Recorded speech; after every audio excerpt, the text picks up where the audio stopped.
सगळा कुठं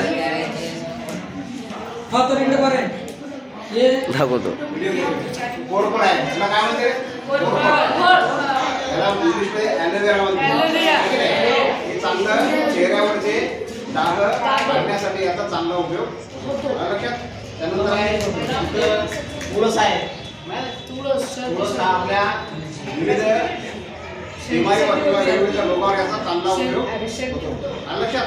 आणि ही वनौषधी आहे. त्यानंतर ही गवती चहा. हा गवती चहा चहामध्ये टाकून आपल्याला पिता येते. त्याच्यामुळे यामुळे वेगवेगळे रोग कमी होऊ शकतात. त्यानंतर हे त्याची लिंबाची साल आहे की नाही. लिंबाची साल कशामुळे कशासाठी उपयोग होते याचा.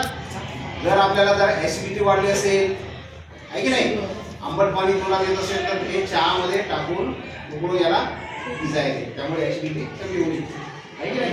त्यानंतर कडुलिंब हे जनरली आपल्याला सगळ्यांना माहित आहे. कडुलिंबाचा पाला हे जर आपण उकळून जर पिलं किंवा याचा काढा जर पिला तरी यापासून वेगवेगळे रोग कमी होतात. लक्षात. वनस्पती आली पाहिजे त्याच्यात, नाही तर पोरच कसा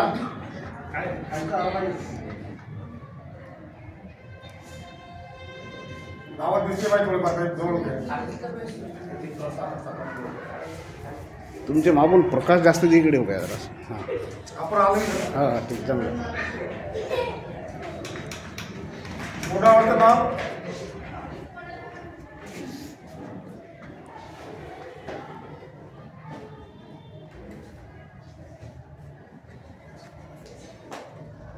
आता वनस्पती शूट करा. तुम्ही वरचे चेहरे शूट करून राहिला त्याची झाली ते सोबतच.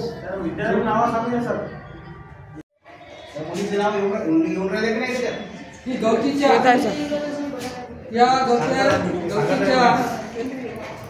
चहामध्ये वापरले जाते आणि त्यामुळे सेंटेड श्वास म्हणजे चांगला व्हिडिओ आहे की श्वास चहाला येतो. बरेचसे आदिवासी लोक